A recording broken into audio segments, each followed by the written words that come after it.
Seth with a beautiful blue-red deck, and now we'll see what Shahar ended up with. Again, one person's going to 3-0 this pod. That means one of these people is going to make top 8.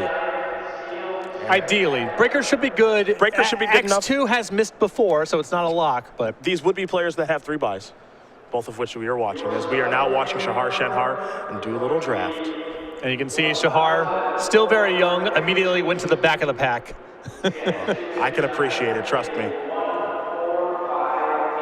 Looks like considering Duststalker. Also Serene Steward. Duststalker, perhaps the more powerful card of the two in the absolute sense. A pretty substantial commitment. I think that if Shahar has a preference for white, he can take the Serene Steward. I also don't mind Deathless Behemoth here as just a reasonably powerful, very flexible pick. Gonna go with the Serene Steward, however. I know some people really like the white-black life gain deck. Serene Steward's floor is still pretty high. It's a 2-2 for 2. It's not going to be the end of the world if your deck doesn't pan out that way. But if things break right, this could be a foundation pick for a very good deck. Oh, we move on to the next pick, a foil front Forerunner Slaughter. I know what your pick would be. That card is busted and a foil. Yeah. So that is easy. Shadow Glider an option. Forerunner Slaughter looks like an option here for Shahar as well. Looks like Shahar has some interest in just staying on color. Especially after he ships a red-black Devoid rare that's likely to be the second pick or third pick of the draft. I don't think he can really pivot and take a red-black Devoid enabler. Yeah. And a 2-2 flyer for 3 is a fine pick, so nothing fancy here, but looks like Shadow Glider it is. That is a selection. I think that's a pretty straightforward pick there. Yeah. Just staying on color, nothing too crazy going on as we get ready here for Shahar's third pick of pack 1.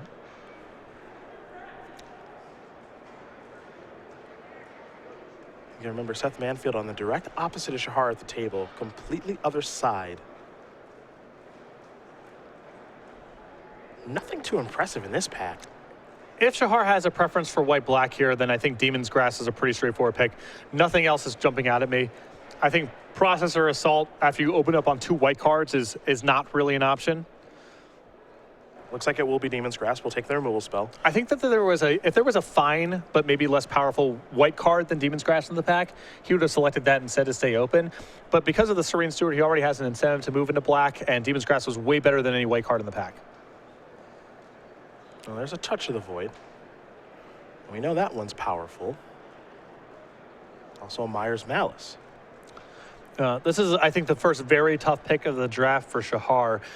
Touch of the Void this late is a signal. It means that he's got to punt either the Demon's Grasp or his first 2 picks, most likely. And I think the difference in power level between this and Myers Malice is just too high, especially this early in the draft.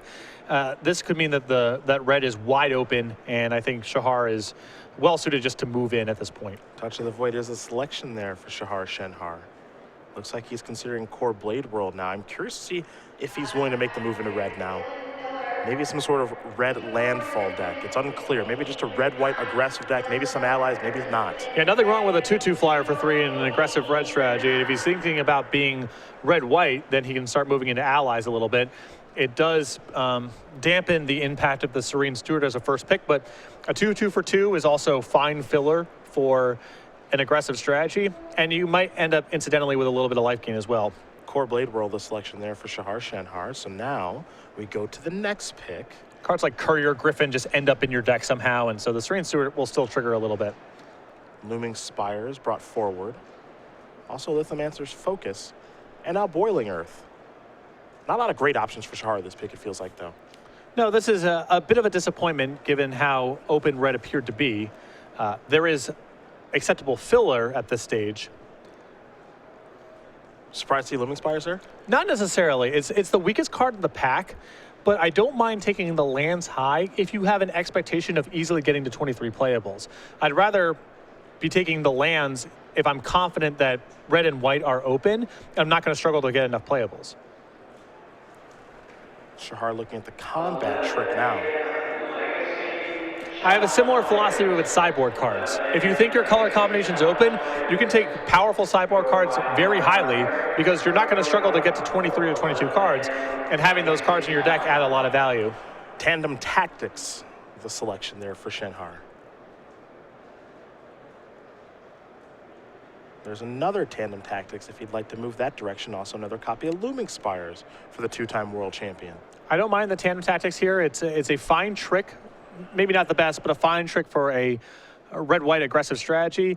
And with a Serene Steward already, the life gain could be significant. There is a Feldhar Cub. It looks like he'll be selecting. And what you have right now is just a player who's drafting what appears to just be a pretty straightforward white-based beatdown deck. Yeah, I think he has an incentive to move into allies. And with the Tandem Tactics, if he gets another copy of Serene Steward, that could be very good for him as well. But he is low on synergy right now. Expedition Envoy is the selection there. Beatdown artist. Yeah, he's giving beatdowns. Not very good in this format, unfortunately, because of all the Scion stuff going around. But if people's draws are slow, 2 power on the first turn still can be pretty good. Ondu champion the selection there. So he's got a bit of an ally theme going here. So, you know, he's looking for specific cards in these couple of packs. A card like Resolute Blade Master, Munda, stuff like that. It looks like he's solidifying himself into base white, or maybe a little bit of red there. Maybe he moves into another color. And I like the position he's in at the end of pack 1. If his deck ends up being non-synergistic red-white beatdown, that's totally fine. He's got a pretty good base for that. Also, with the allies and the Serene Steward, his deck could easily shift into something more synergistic, either life gain focused or ally focused, if the right cards break. But if he just takes more random red-white good stuff cards, he's going to be fine. And you can see at the end of the pack here, he's got about 9 or 10 acceptable playable cards. So taking the lands as aggressively as he has worked out very well for him here, because he's probably not going to be struggling to get enough playables at the end of the draft. Yeah, this isn't a bad start for this type of deck. We didn't see this deck at all really yesterday, and we haven't seen it in the draft yet today either. But there's a deck here that you can draft. It's unique, and there will be some small synergies here, but you're, as you said, you're a beatdown artist. Inspired Charge, Sheer Drop, Valakut Invoker, Core Entanglers. There's where the $1 million came from. Okay. Remember, Seth had to reluctantly pass that card in the second pack for him, but then got the Brutal Expulsion after it. Not that the blue-white legend is bad here for Shenhar, but Core Entanglers is powerful enough for his style of strategy and doesn't involve a splash that I'd be surprised if he passed it. Well, you're not going to be surprised because he's taking it. And Sheer Drop, maybe the more powerful of the two cards in an absolute sense, but if your deck is all on the offense, if you're the one attacking and expecting your opponent to be blocking, your opponent may not have tapped creatures very frequently. For a control deck, that pick's going to be the other way around. Shatterskull Recruit is brought forward pretty quickly. Encircling Fissure as well. Not sure if he sees anything here that he's in love with. Do keep in mind, Shatterskull Recruit is an ally.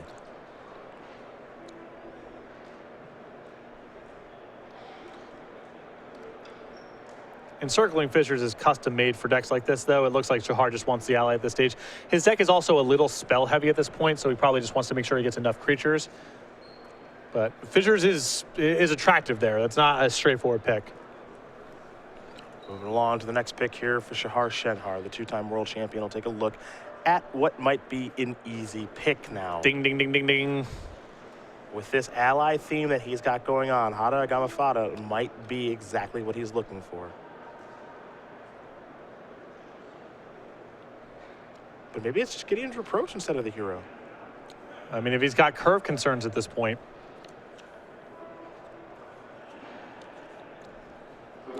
Hero seems perfect for his deck, but if he's concerned here about the curve, I guess he's going to go with the Reproach. Okay. He is clearly concerned with the curve there. I mean, he just took a 5-drop in the previous pack. Very true.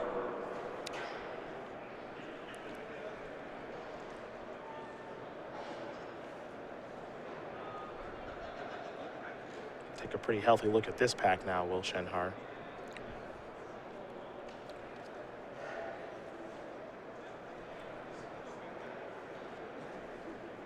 A tough choice here. This pack is a little dry.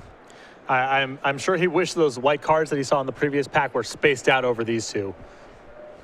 We'll take a Stonehaven Medic Core Cleric, not Core Cleric Ally, unfortunately. Unlikely to make the cut, but if he ends up with a second copy of Serene Steward, that could change. And the Looming Spires here. There's also an Inspired Charge.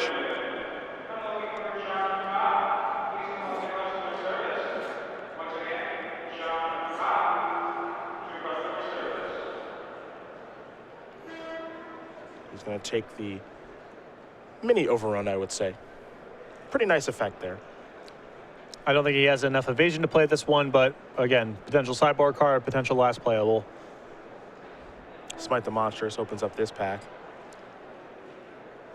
I think Shahar just needs creatures at this point. Yeah. He's got a lot of spells, but for a deck like this, it's important to curve out and be consistent, and I like the pick there of the Slide Runner. Pretty happy with the Slide Runner there as a pick. You wish it was an ally, maybe you wish it was something a little bit more powerful, but with all the pump spells that Shahar has in his deck, those cards really only function if you're curving out consistently. Let's see what's next here. A Void Winner is still off in the back. Another Slide Runner, Core Castigator, Shatterskull Recruit among the options. The distribution of these packs have not worked out that well for Shenhar. There's been some packs where it's been bone dry, and then some packs where there's been 3 or 4 playables for him. With better distribution here, I think pack 2 could have gone extremely well for him. As it stands, this pack has to be a bit of a disappointment. Yeah, that's one of those packs where there were a lot of playables there. Yeah, there's 4 solid cards for him in that pack. McKindy Patrol an option. He's going to take that one pretty quickly. That's really the only option. The middle of this pack went pretty poorly, but the back end's salvaging it a little bit. He's getting a couple playables here, cards that will definitely make his deck.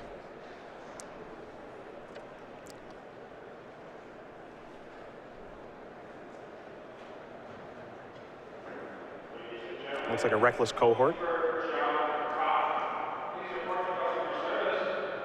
Another ally. Go with Tandem Tactics, because, you know, they block it. And that's sweet. Because combo! Yep, there you go. See? Yep, speak of the devil. There it is. That's how you build a deck. That's a third Tandem Tactics. That's a very low bar for a combo, but that still qualifies as far as I'm concerned. Yep. Creature that must attack and a pump spell works because they don't assume you're bluffing, because you have to attack. That's a late one of those. Yeah. I'd be pretty happy with that. It's not bad, but given that he passed on Hero Gomafada for Gideon's Reproach, he might already be concerned about the curve. It's a fine pick at this stage, you know, close to last, but I think Shahar may already feel like he's got too many expensive plays. Unified Front, Eldrazi Devastator, some of the things that he'll be able to close this out with. Now we get to watch him kind of curve it out a little bit here. Because what we know now, he's white-red beatdowns. That's not going to change. My feelings on things at this point, his deck is fine. Pack 2, a bit of a disappointment. I think that he needs to prioritize creatures over spells, even if he gives up a little bit of quality, because he's a bit spell heavy right now, and creatures are critical for strategies like this. You can't come up short on those. You need enough to operate.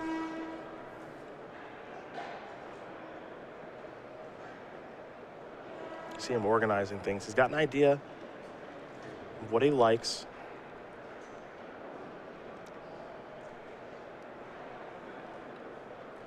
And you can see he separated his spells and his expensive plays from the cheap part of his curve.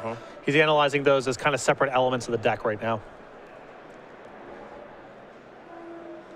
The review period is over, and now it's time for one final pack for Shahar Shenhar. Drafting an aggressive white-red deck. A little bit of an ally theme.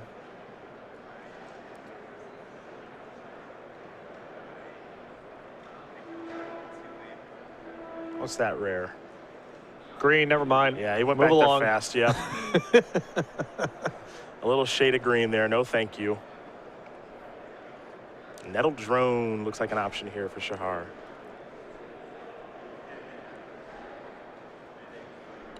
It's also a Cliffside Lookout. The rare is the Oran Reef Hydra. No thank you. Absolutely not.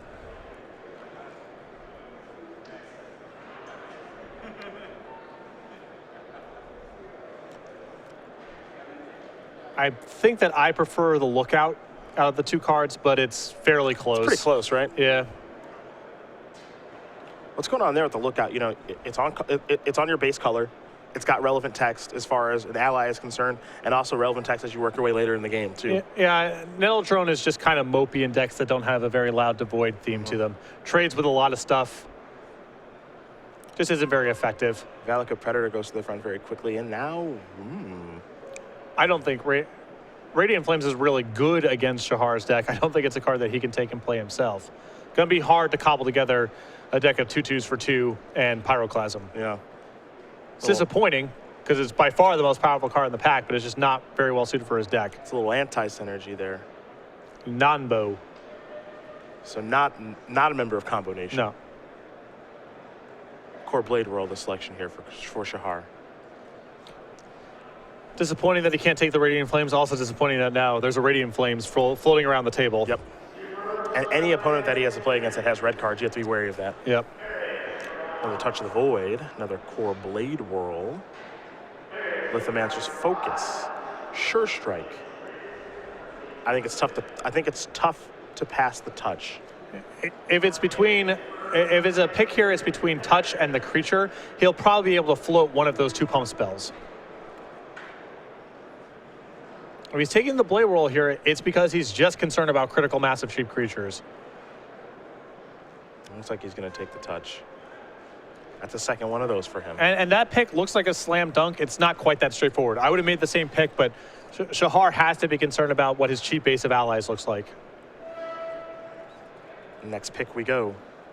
There's a Core Castigator. That'll fill the curve. Also a Tunneling Geopede.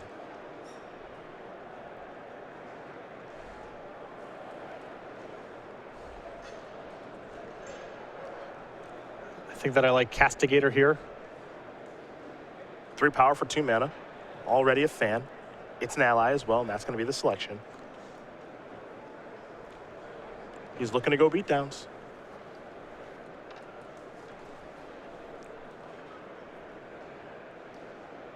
Over to Shahar Shenhar we go with another pick here.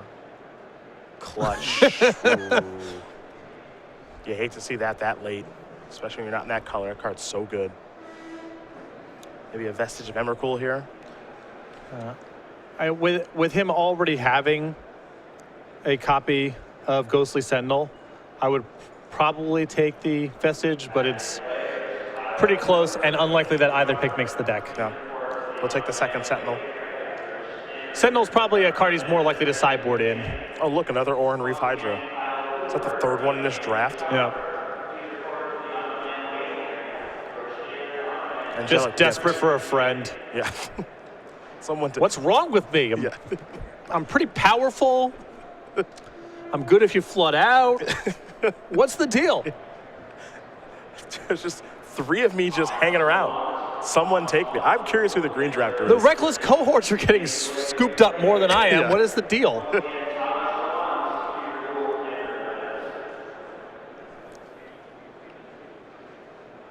Blighted Gorge, a selection there. Probably for doesn't Shenhar. probably doesn't make the cut, but if his deck ends up in a place where he wants to play 18 lands, this is a way to play 17 and a half. Yeah, that's land number 18. Yep. I think his color mana requirements are probably sensitive enough that this doesn't make the cut unless he goes to 18. Lithomancer's Focus. Fire Mantle Mage. I think I like that one. Yeah, that's a pretty sweet pickup this late in the draft. Yeah. That's definitely making the cut. Yep.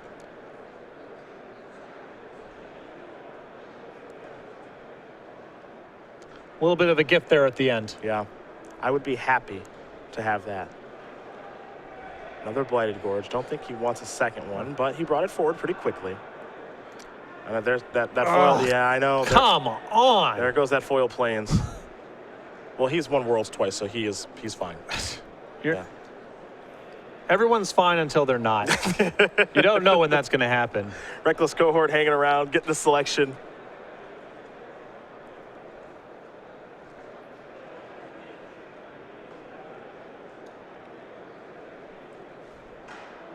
Another Tandem Tactics. Lithomancer's Focus also there. He's going to take the Tactics, though. Interesting. I think most people think that Lithomancer's Focus is the better of the two, but with Shahar having so many cheap creatures, he might feel like Tandem Tactics is going to be the more powerful pump spell. It's a minor thing there, taking the Rampart at the end, but I like him taking the Rampart at the end. Get that out of the draft. Yeah, you don't want to play against it. Don't want to play against it. Yeah, it's a minor thing. You just don't want to have to worry about playing against that.